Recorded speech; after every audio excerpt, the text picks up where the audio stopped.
We've been talking about how to take all of that toxic past and turn it into a purposeful now.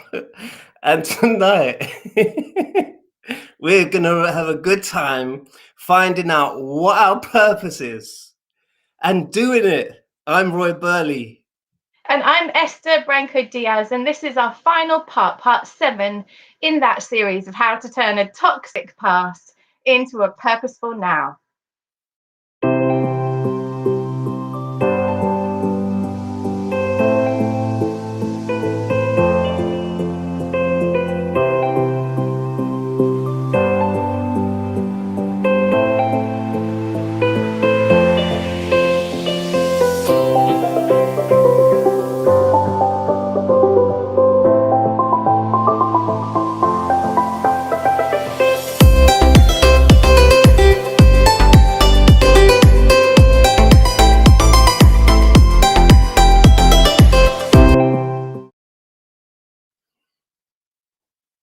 Good evening and welcome to Trust Talks by the Pure Trust.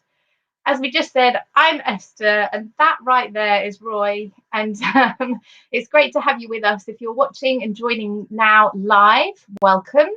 If you're watching this on playback later on, then we say hi to you as well. It's really good to have you joining us, whether it's right now or a bit later on.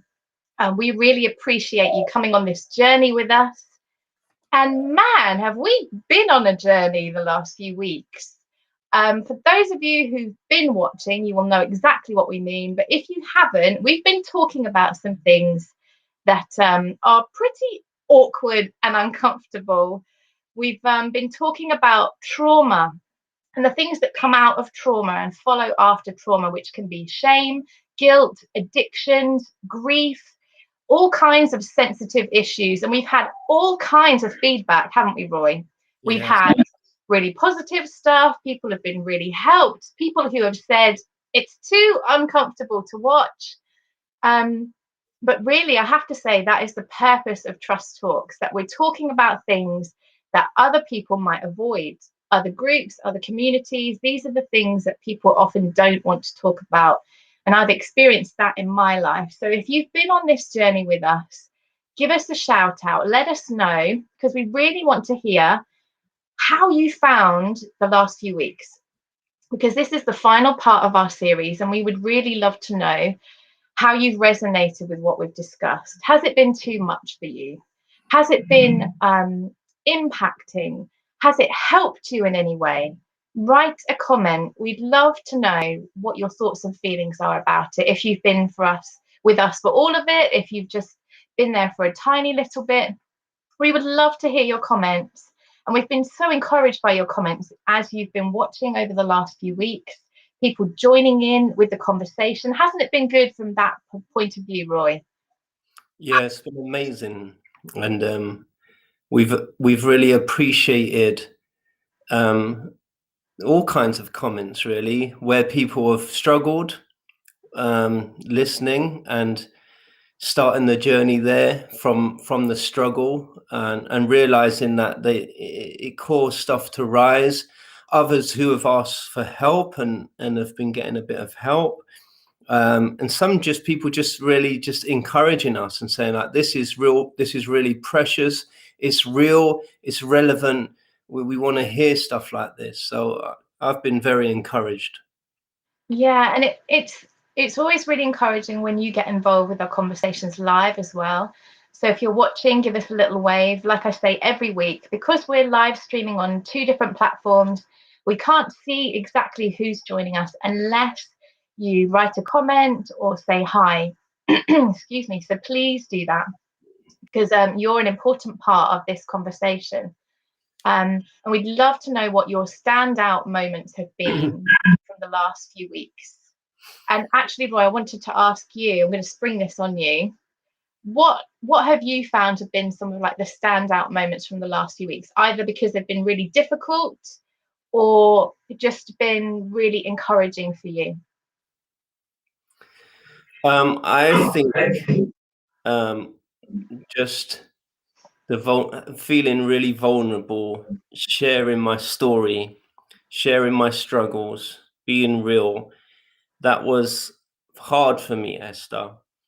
But it also was a victory for me because, what we discussed Brené Brown's book right at the beginning about daring greatly, and I felt like I needed to dare greatly. I needed to be able to just be real, be open, be honest. And so that was a highlight for me. And I think from that, other people who've been talking to me through Messenger and different things, they've also been real. So probably things they wouldn't have shared and been just open about, they have been. So we've been able to just be, have a reality going rather than these kind of hidden things that we just can't talk about and we can't share. So that's, I would say that's a highlight. And I really love all the people that have been with us every week. Like they've just been our family, and I've appreciated them, and you, Esther, as well, being so brave. Those are the things. And obviously Aaron, if anyone who knows who Aaron is. Aaron, bless him. Aaron from Zephy has been hosting these trust talks for us. He makes the technology happen. He's there week after week. He's the person there in the background. And we just send out a big thank you to Aaron at Zephy. Excuse me. So give him a wave if you're watching. We're having a few little technical issues. We believe that people are commenting currently, but we're not able to see your comments right now. So apologies for that, but keep them coming. We're working on getting that sorted. And if not, Aaron, that we just mentioned, can hopefully, when we get to that point, can share your comments with me, even in a little chat. So don't hold back, because I really want to hear what have been your standout moments that you found from Trust Talks in this series that we've been discussing about how to turn a toxic past into a purposeful now. Because we want to know what effect it's having on you, good or bad. How does it make you feel?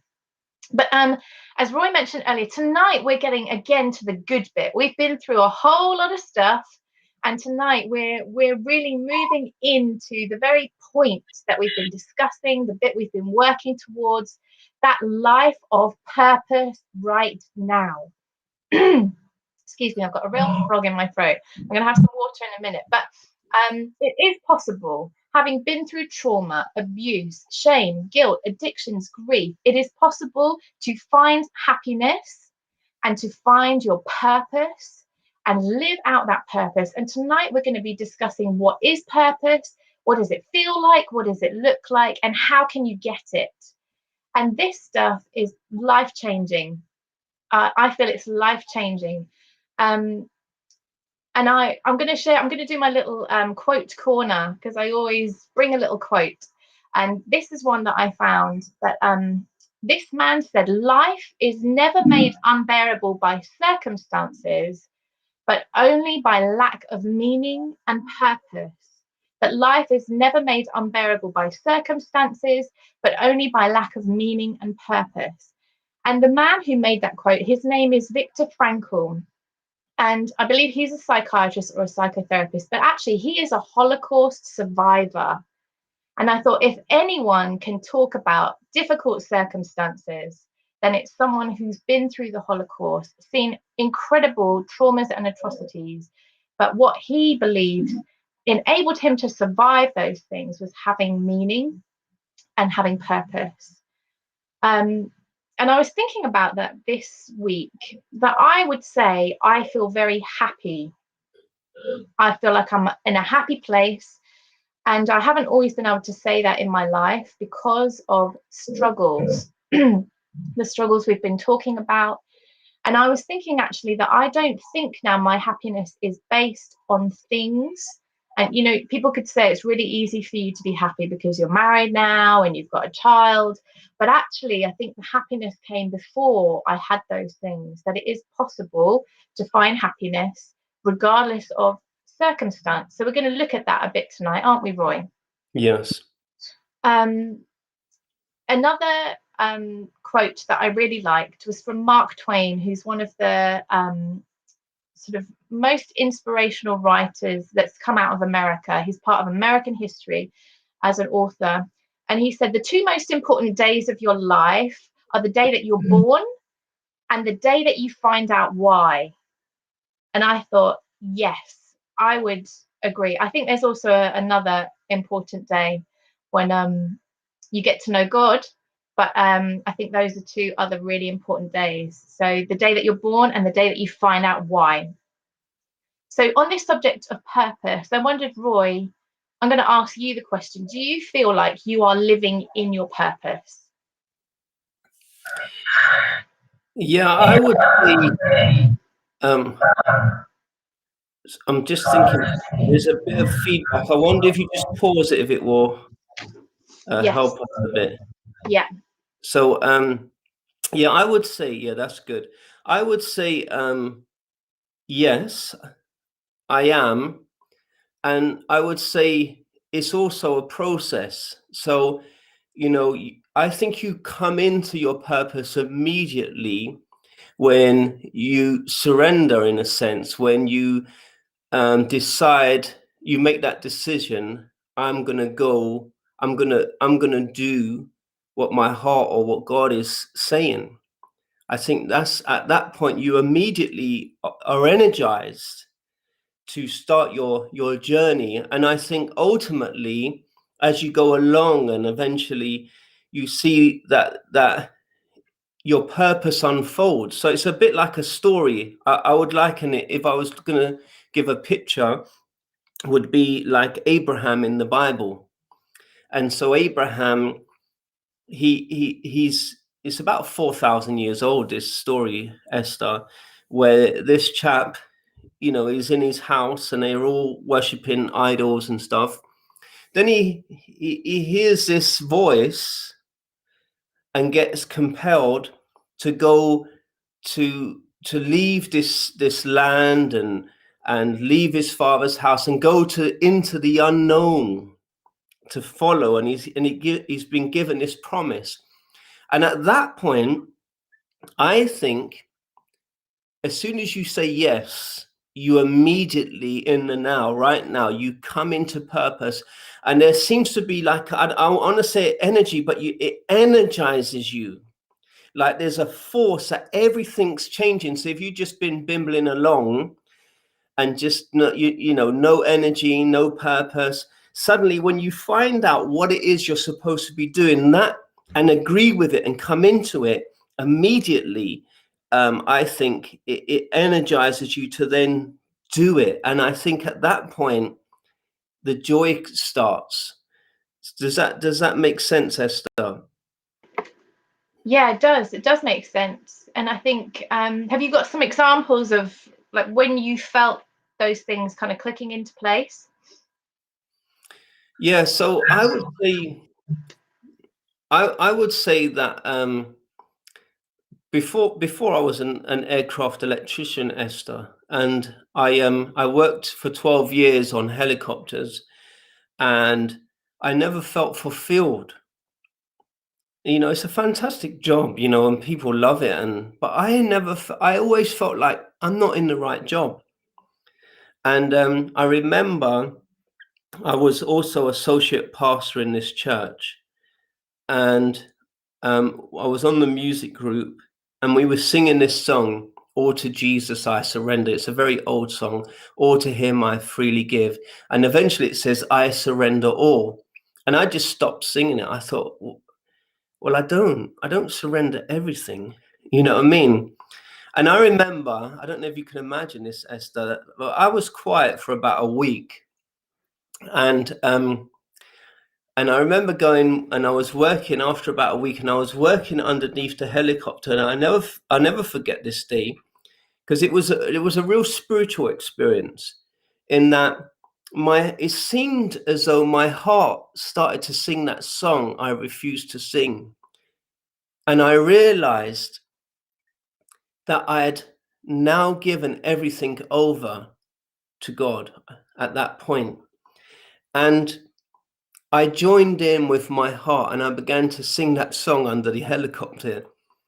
And I knew as I was singing it that nothing will ever be the same again. I knew I'd never own anything again that I could call mine, that my wife, my family, if I didn't have a family then, that wouldn't be mine, that the direction of my life, where I would live, what I would do, I would have I was giving all of that up because I was believing there was someone like Abraham, way more powerful, way more greater, who had a plan, And so I did, I let go.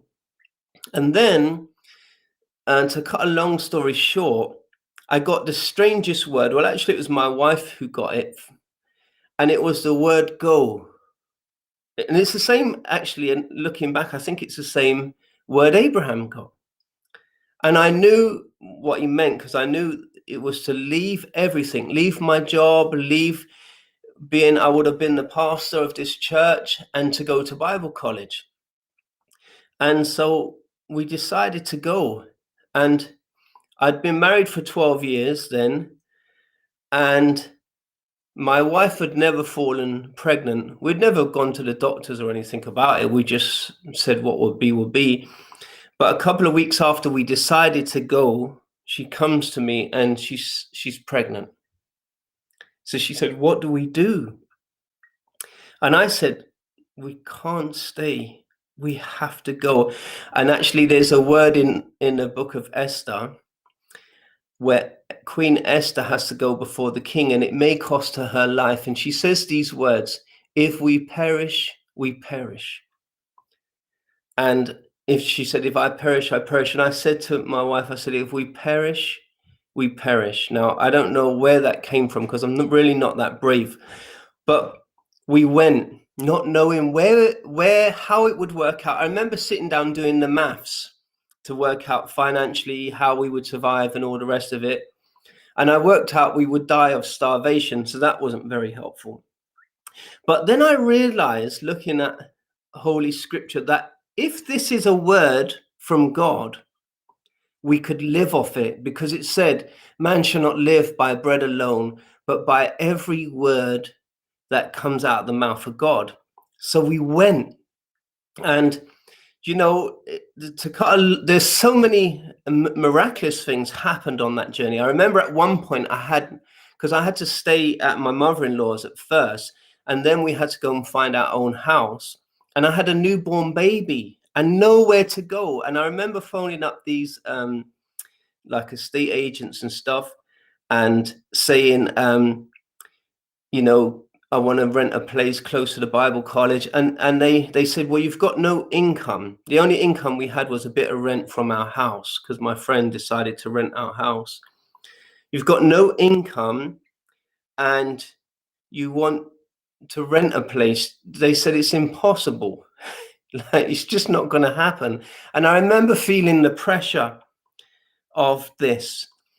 And I don't know what happened, but something in me seemed to be stronger than that which was pressurizing me. I remember saying to my wife, "I know that this looks impossible, but I know this is going to work."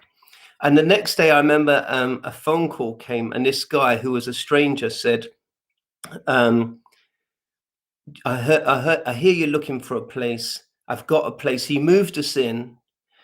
And just another little story. I remember this other little time, Esther. We had no money, no food, and we had someone staying with us. And it was during the holiday, the half term in Bible college.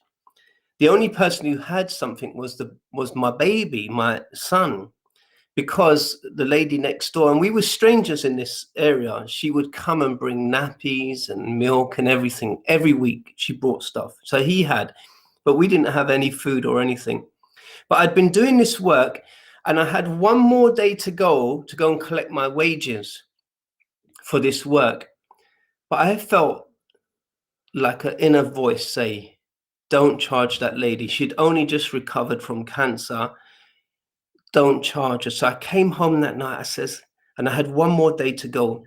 I said to my wife, "Jazz, I don't think I'm meant to charge that lady tomorrow. And she said, but we have nothing. And we had someone living in our house. I said, I know, but I think it might be God, you know. And so anyway, I remember that morning so clear. I opened the cupboards and everything. They were empty. I opened the fridge. It was embarrassing, Esther, having someone at your house, you can't feed them. I wasn't that worried about me, but I was like, this is embarrassing. And anyway, I didn't charge the lady. When I came home, Esther, Jessica said, come, this is my wife, come quick. She pulled me in the house. She opened the cupboards. The cupboards were full, Esther. I remember taking out some biscuits and looking at them, thinking these were from Marks and Spencer's. We don't even shop in Marks. They're like, it was the best food. I opened, she goes, look, I opened the fridge. The fridge was full. And on the side was a brown envelope with £100 in it. And I was like, what has happened? She said, there's a lady in the church next door. We're strangers. She said she kept feeling compelled to keep putting this food in her basket and to bring it to our house. So she turns up with all this food, totally confused. And she's like, do you need all this? And my wife's like, come right on in. And that's just cutting a long story short of so many things, Esther. But I realized that you can live when you come into purpose, you can live off one word from God. And I think I'm still living off it now. I don't know if that helps at all, Esther. Yeah, I think it's amazing to hear stories like that, I think. But just to kind of recap in a way, when you feel when we're talking about purpose, it kind of begins with a pull or a feeling in a certain direction, like a passion. Some people might already know what they're passionate about, but for those who don't and who are kind of in this process of looking or just not sure, you know, what is the point to my life? What am I meant to be doing? What am I here for? I think that's the biggest question in life, isn't it, Roy? Yeah, Um, and I was interested in the comment that you made about surrender, um, that I surrender all thing that the song that you were talking about, and that decision to make, am I going to surrender my life or am I not? Because I think this is what often prevents people from stepping into their purpose and living the life of purpose that we're talking about. And I think I can remember once a few years ago, with myself, actually, I think I already knew what I was meant to be doing, or which direction I was meant to be going in. I felt this pull that we were talking about, and I had a passion. And for me, that was before we even launched this charity, the Pure Trust, that I had this heart to help women and children in poverty. And I was speaking at a church one day, and you turned up. And I can remember after I spoke, you came and you said to me, Esther, I feel like I've got a word for you. I feel like God has given me something for you. And you said that God is going to use you really powerfully to help broken people, but it's going to cost you everything. Because I can remember when you said to her, oh, I've got a word from you. I think it's from God. And I was all excited, like, oh, yeah, bring it on. Encourage me. What is it? And when you said that God's going to use you really powerfully, but it will cost you everything. And I thought, no, I don't want that. Have you got another word? That's not the one I want to hear. And I can remember these points in my life where I've had that opportunity to make a decision, like you've said. So coming into a purpose actually costs a lot. Wouldn't you say that, Roy? It's not the bit that people want to hear about, but there can be a cost involved with doing what you were born to do. yeah, definitely. I would say even Esther would be interesting just to ask you, what was it that you wasn't willing to surrender? Why did you say no at that point? And how did you then agree to the purpose, and what was the result of that? That would be interesting to me. Yeah. It's interesting actually, because often if you have a word from God, it's already speaking to something that you're having a feeling about sometimes. And for me, at that point in my life, I was single and I was longing to be married. I was longing to have children and have a family of my own. It was an ache in me. It was a disappointment, or it it was, I don't even know how to describe it. An ache, a big ache, that I was in my late 30s, still not married. But this thing had become really big in my heart. And I already had a feeling of like, maybe there is a place of contentment or happiness in life, even if you don't have those things. But it was a struggle in me. So when you came and spoke to me, what I took from that was that it's going to cost you everything. That means the dreams that you have for your life, it will cost you those. It could mean that you don't have a family of your own. It could mean that you don't have a husband. And are you prepared to accept what God might have for you, as opposed to what you want your life to look like? And that was the big surrender in me. I had to come away, and although there was the resistance, I don't want to give that up. I don't want to have one or the other. um, but after a bit of time, I was able to say, no, I want, God, what you have for me, because I believe that God is good, and that what he has for me will be better than what I would strive for or want and desire myself. And it turns out that in the laying down of those things and say, okay, if those things never happen to me, I still believe my life will be good. That it turns out, as a result of that, God gave me those things anyway. But the choice is tough. Yeah. So I think even in the story of Abraham, you see this as he journeys. So surrender it's a once for all thing, but it's also kind of a continuous thing. Surrender is always in the now. So as you go along your journey, you find again, another point of surrender. And you see, like, there's, Abraham, he was challenged to surrender his son Isaac. And he wasn't willing, but he became willing. And then as soon as he was ready to give up his Isaac, God says, stop. I don't want you to give him up. I just wanted your surrendered heart. And I think what we're seeing from this is the motive. So when we come into purpose, God doesn't want us to come into purpose from the source, from our old self, from the false self, from this false identity, because a lot of our motives, because of our toxic past, because of what's happened, we start to have these dreams and things that we think will satisfy us, but the source is wrong. And you see this in the world, and even in our systems. You say, well, okay, so be successful, get a good job, have a big house, have a wife and children, and so on, and earn some money, and be famous and do these great things. And then you say to them, are you happy now? And they say, no, I just need to earn a bit more money, have a bigger job and a different wife, and then and then it's like, but what about now? You see, because the false self cannot be satisfied.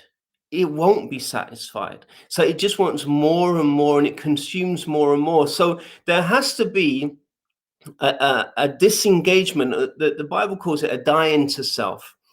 There has to be, like, that is not who I am anymore. And so I let go of that. That's the surrender. I relinquish it to launch myself out into the unknown. That's what Abraham did. He had to go to where he didn't know. Like when I was surrendering, I knew I have no idea what's going to happen, but it's not in my hand anymore. And Corrie ten Boom has an interesting analogy. She carries this. She was in concentration camps. She rescued the Jews, and she talks about surrender. And she has a little glove in her hand, and she says, "This glove, it can't do anything. Can't. It's just a glove. But watch when I put my hand in it." And then she puts her hand in the glove, and she says, "Look now, my hand can pick up a cup, and it can hold a pen, and And she says, we're the glove. God's the hand, and he wants to put his hand in us. And the problem is, if our hand is in the glove, God can't put his hand in there. So that's why we can't really come into divine purpose, what we're really here for, if we're in our false self. We have to be able to surrender that. And the truth is, like when the Spirit came to me and I knew I didn't surrender, without me realizing, my prayer was, well, I don't surrender. That was truth. See, truth makes free. You see, I could have stayed there and sang that song pretending I did surrender and never ever come into purpose, never feel satisfied, but I was honest. And there may be people listening who think, well, I don't surrender, I can't surrender. Well, that becomes the prayer, you see. It's really funny, isn't it, Roy? Because we were talking last week actually about how often the most important and pivotal moments in your life are when I word it as when you come to the end of yourself. Actually then it's often when the healing starts. But I also think it's when you actually start to come into a life of purpose if you allow it. Don't you think, Roy? Yes, definitely. There's a little book called The Happiest People on Earth. Now, the guy who wrote that book, he says this. He says, the happiest people on earth are the people who are doing what they were made to do. And often, you see, even in my job, you see, we got in MOD, you had fantastic pensions, Esther, and good perks. It was a cushy number, And so there were a lot of people that felt as though they should be somewhere else doing something else, but they couldn't leave because the constraints, the society, there's so much that will hold a man or a woman and keep them where they are for the rest of their life, because they say, if you break out of this, you've got no security. So I think coming into purpose, why we're here, is a tremendous risk. But the happiest people on earth are those who take the risk and they do what they already know. People already know. You see, when I was in that job, I knew this wasn't what I was meant to be doing. So when you're not in purpose, you're not happy. You just know this is not it. So I couldn't stay. I had to leave. I had to take a risk because I wanted contentment. I wanted purpose. So oftentimes, Esther, I try to help people to come into purpose, and I ask them this question. I ask them and I say, what floats your boat? Okay. And the reason I ask that question is what I'm saying is, what is it that's in you that really floats your boat, really makes you happy, really makes you fulfilled? So have you heard me say that before, Esther? Yeah, I'm laughing because that's not normally how you say it. You said you really enunciated it then of what floats your boat. But we were laughing about this before because say it how you normally say it, Roy. What floats your boat? Or what floats your boat? Because you had someone say to you, sorry, what My floats what? my boat? Loads of people. So what floats your boat? My what? Your boat. My boat. So I think this is going to become our little catchphrase because it needs to be what floats your boat. But Woman. anyway, Yeah, what you're talking about is actually to find your purpose requires asking some questions. And I think it would be good if we do that right now. And if you're watching, you can do this yourself, because some people might be asking, how do I find out what my purpose is? I know you said, Roy, that most people will kind of know. And I think sometimes all these things that we've talked about, trauma, shame, guilt, addictions, they smother that purpose. And hopefully, if you've been watching before, you can apply some of the techniques that we talked about in the last 2 weeks, so that helps you get to this place where you're freer to ask these questions. So let's ask it, Roy. Let's do it.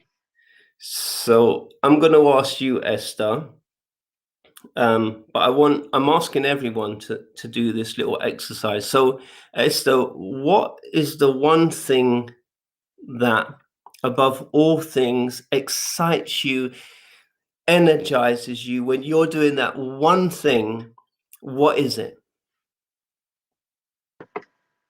Being a mum to my daughter. Yeah. Okay. So what is it about being a mum?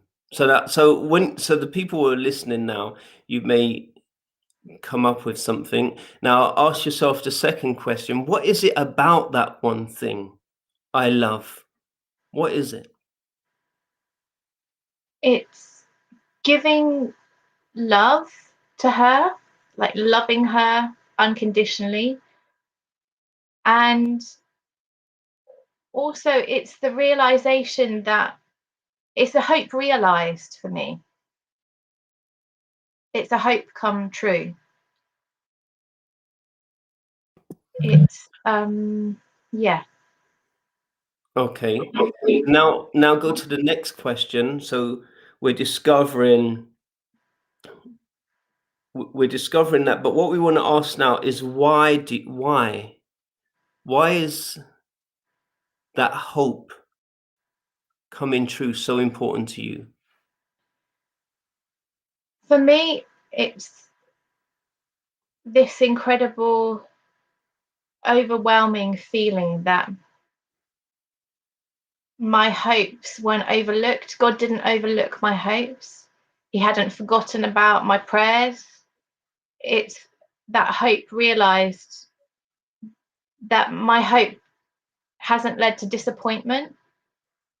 It's the physical being now of that hope alive, that there was always still reason to keep hoping.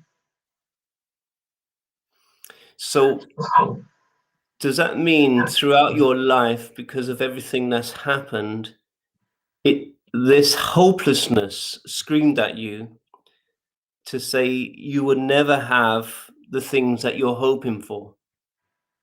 Yeah, and almost believing that lie that because I was bad, I deserved bad, that I was evil and should expect evil, that nothing good would ever happen to me because I wasn't worth it. So although I was hoping for things in my life at times, there was still that niggling lie that, well, you won't be blessed in that way because you're not worth it. So throughout your life, hope became a key thing like this. It became a real important thing. Yeah. And over the years, I saw the importance of hope. It's what can keep you going. It's what can keep you alive. And if you continue to build on that hope eventually turns into faith, that you're it's not just a possibility, but it's a definite. And so I've always felt that actually hope is vital for life, but that I want other people to be able to hope who are going through terrible struggles or situations. And so what did that then do? What is that doing right now in your life? This desire, because now you're seeing more and more my purpose is in this realm of hope. So then what did that do? Yeah, I think in the years in my life that I've been out and been a volunteer in third world countries and seeing women who've been trafficked or children who are picking food out of the rubbish dump, I always felt like the most important thing that they need is hope. Like food and water and things like that are vital, but actually, hope is what can take you from just surviving to thriving. And so when we were setting up the charity to help children, although the physical things that we supply were extremely important, for me, it had to be about hope, sharing hope, reminding people to keep hoping that in every situation, hope is a powerful weapon that we can use and it can grow stronger and lead to faith in something better. So would you say your purpose on the earth, as far as you can see at the moment, a major purpose that's like in the deepest parts of you, the most important thing is that you're bringing hope to the hopeless? That's my hope. Yeah, because it's not just about the charity. I really feel like that's the big thing in my life. And knowing, if I told you, if I said to you, hundreds of people, Esther, because of you, they had no hope, and now hundreds of families, and there's going to be many more, will say, I hoped, I thought it was hopeless, but now I have great hope. What would that make you feel inside right now, that thought? Like that would make me feel very happy. And my next thought is, I hope we can do that for one more. Mm. It just continues. So do you see the sort of exercise is that you find what you love? Because what's happened, Esther, often in Christianity especially, and maybe other places as well, but in order to try and kill what we call the carne, or the false self, or whatever you want to call this, the mind, what we've done is we've also killed the humanity part of us. And the human part of us is an important part of us. So it's like I often like to look at when I go past a light shop and they've got all these different lampshades and lights and whatever. But we all know there's only one light. There's not lots of different lights. It's just one light. But there's lots of different shapes and sizes and colors and stuff. And the one light gives a different expression through every individual lamp. And so is it with us. Your human part is trying to tell you something. Your human part is saying, like, I love this. This is great. This makes me happy. So then find out why. Why do you love it? Because what you'll find is you go deeper into your true self. Like it's not really necessarily just that thing. It could be in lots of things. You see, you can see your purpose in lots of things, not just your job or your ministry or as a mom now. So you could have thought, well, my purpose is being just a mom. I love being a mom, and you could have thought that was your purpose. And then after your children have grown up, you lose your purpose. You see, but what you saw is your purpose is in bringing hope, as far as you can see at this time in your life. And so this is what we need to try and find out about ourselves. What is the one thing? And it might not be just one thing, but what's the common denominator in me that really comes alive, that floats my boat, that makes me feel fulfilled? What is it? And that's kind of helps put the finger on it. Yeah, but that's so different, I think, a different way of thinking about it or looking at it. So we all know you go through the school system and it's a case of, or what are you good at academically, or what's your best subject at school? Okay, well then you're kind of suggested that you go to university and you just pursue that one thing that maybe you were good at school, and that's your purpose. Now, how often in life do we actually ask those questions? What floats your boat? Why? What is it about that thing that floats your boat? Pursue it, go after it, because we get caught up in having to earn money, and these things can actually hinder us, can't they? But also, I was going to say, Roy, one thing I found on this journey of pursuing my purpose or heading in that direction is often when these things begin to resonate in your heart of, oh, I think I want to do that, or I think that's what I love to do. Sometimes they're like little seeds in your heart. They begin like little seeds that are very fragile and delicate. And you almost have to be careful about who you share it with and who you speak to about, because you want to protect those seeds and nurture them. And you don't necessarily want to tell everyone about them, because not everyone understands, particularly those closest to you. Wouldn't you agree, Roy?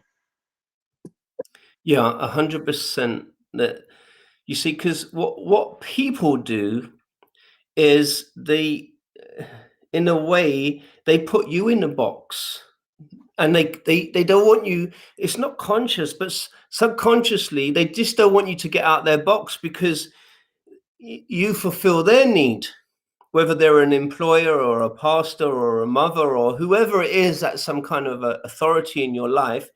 So if you try and move out of that, you start to see the restraints come in, and people are not happy. And I experienced that as well. But I felt right at the beginning, almost an inner voice say to me, tell no one your plans. And for months, I planned it. When someone's serious about something, they don't tell anyone. But they are busy. I was busy planning my escape, and so you can't, you can't just tell anyone. In some cases, you tell no one. Yeah, you really have to be careful, I think, with those seeds in the beginning until they've got a bit stronger, and just choose who you speak to about, someone who will encourage you in that area. But also, I feel like there's two kind of different purposes going on in our life. One is that purpose, almost like our calling of what we're going to do. But I can remember once, Roy, being on a train several years ago, and I remember this incident so clearly, because it was a real a profound moment in my life, I felt. So I was traveling on this train, and at that time I was leading worship a lot in churches and at Bible college. And I really have always loved to just worship God. And I remember sitting on this train and thinking, that's what I was born to do. And straight away in my head, I heard a resounding no. You were born to be loved. And for me, I was like, although this voice was in my head, it wasn't my voice, because as I've shared before, I've not been someone who was ever content with not doing and just being. And when I heard this resounding no, you were born to be loved, I knew in my heart that that was right, that that was God. That there's also that purpose in our life, isn't there, Roy? See, now you're going right to the source of the purpose. So you remember the lights, the different lights and the colors and shapes.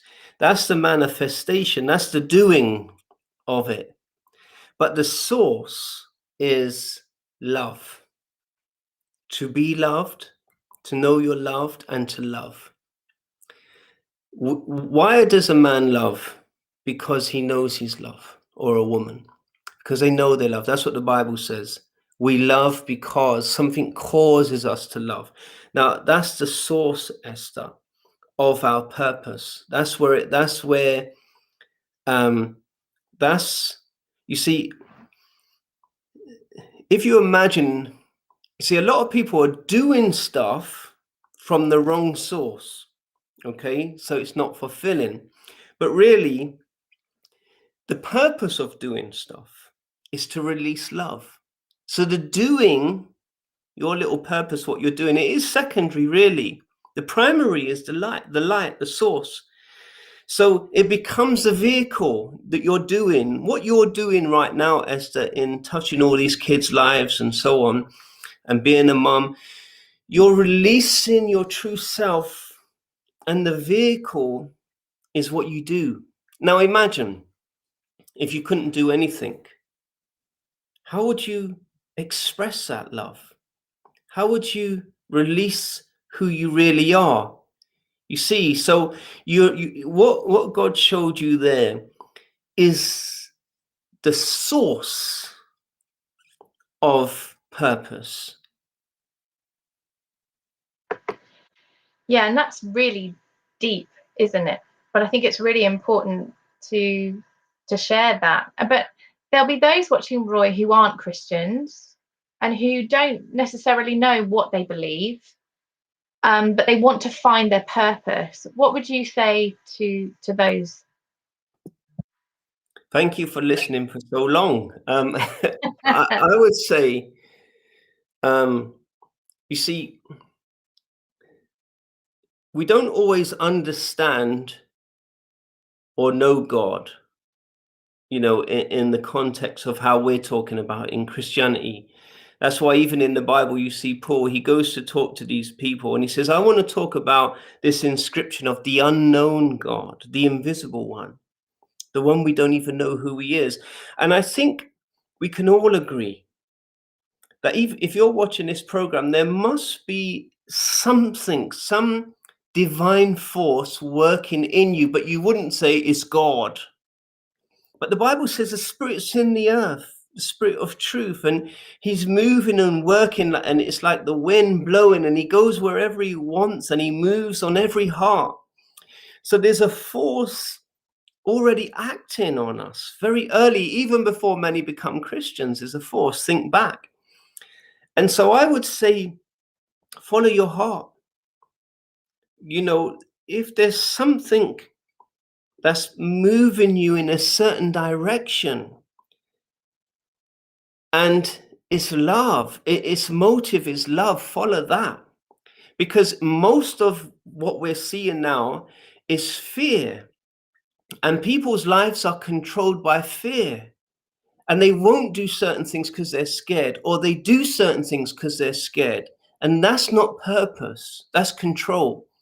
So if you start to see that your heart is going against the fear, going against the odds, because its motive is pure, I would say that's God. You might not want to call God yet, but I would say go with that, if that helps, Esther.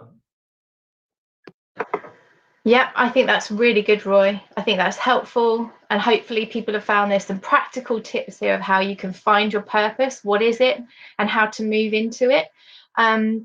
But for those of you watching, please send us some comments or questions right now. It'd be really good to see and hear what you have to say about this topic of purpose.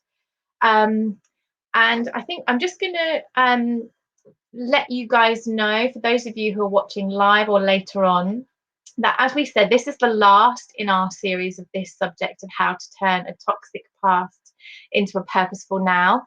And we're going to be having a little break next week, so there won't be any Trust Talks next week, but we will be back then on Thursday, the 13th of May, with a brand new subject. And here is a little teaser.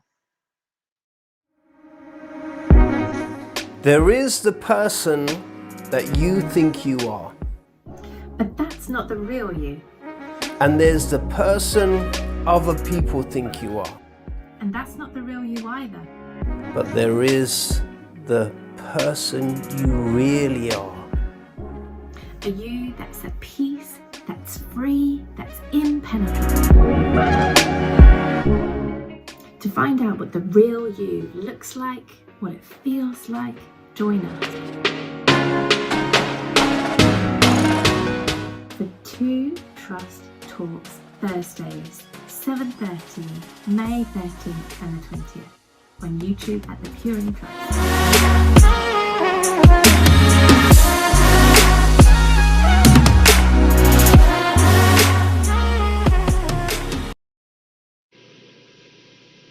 Yes, so that Roy's getting his groove on there. That's we should have ended that video just a little bit earlier, shouldn't we? So we could just see Roy going for it. So yes, that's our brand new series in 2 weeks' time called The Real You, because we won't be here next week. But at the very start of this program, I just asked you guys, what have been your thoughts and your feelings and your comments about this series that we've been doing, our first series of Trust Talks. And as I mentioned, we've had a few technical issues. So if we haven't seen your comment, then we apologize. But send your comments anyway, because they are gradually getting through to us. So we had a hi from Syrian. Hi, Syrian. He said, I've loved these sessions. They've blessed me in many ways. You guys are a blessing. And you too, Aaron. So thank you, Syrian. Good to hear your feedback. Lee has said, I found these conversations very helpful. Thank you both for being vulnerable and sharing your stories. Thank you, Lee. Lindsay, hi, Linz, has said, we are as sick as our biggest secrets. Being open and vulnerable gives others permission to do the same. So thank you for paving the way. Wow. Thank you, Linz. That's a really encouraging comment.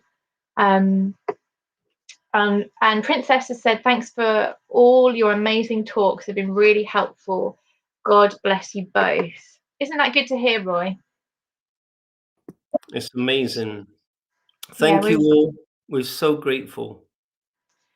Thank you for your feedback. We would love to hear any comments that you've got about this evening, any thoughts you have about purpose. We're running out of time, but we will respond to your comments anyway. And as I said before, we will be back in 2 weeks' time, not next week, for our brand new series of The Real You. It's been a journey, Roy, hasn't it, this one? It sure is.